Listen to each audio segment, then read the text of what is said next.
Hey guys, today I wanted to share with you a quick and easy way to add weathering, distressing, a grungy, dirty look, or post-apocalyptic look to your costumes and props that you use in your films. I recently started back production on my way too long in the works short film, The Trinity. It's a sci-fi film that uses a lot of different costumes. Every character has a different costume. And a lot of the costumes that I bought for this film are very cheap, bought them off Amazon, and they just really didn't have the look that I was hoping for. So I thought that I would try to dirty them up a little bit, give them more texture, and just overall improve the quality of how they look on camera. So here you can see what my costumes look like before this procedure, especially the cheap polyester prisoner outfit that a couple of my characters are going to be wearing in the film. Has a really bright, cheap look to it. I wasn't too confident in how this method was going to make them turn out, but I think you'll see at the end of this video when you see the before and after that it did help them look a little bit grungier and dirtier. So the first step in this process is to get a big container, a big pot that you can put on your stove, fill it up with water, start heating that water up to about boiling.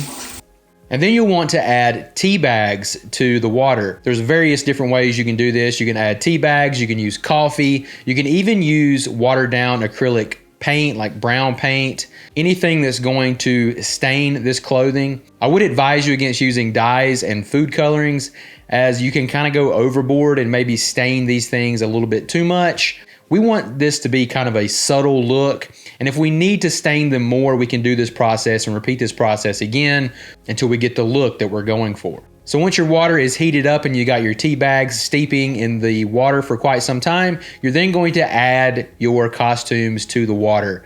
Yes, you're going to cook your clothes on the stove.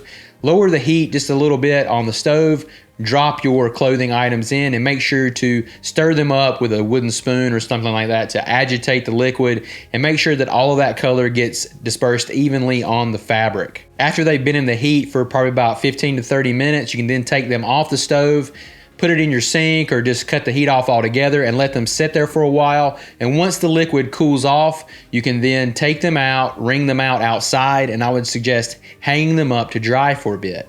When I went to check on these the next day, you could see that it did a great job of staining these costumes. It even did a pretty good job on the cheap prisoner polyester costume. I didn't have much faith in that, but it did end up taking a lot of that bright shine out of it and kind of diluting the whites and making it look a little grungy. And there is some brown stains in spots. The next thing you're going to want to do is get a cutting board or a cutting mat of some kind.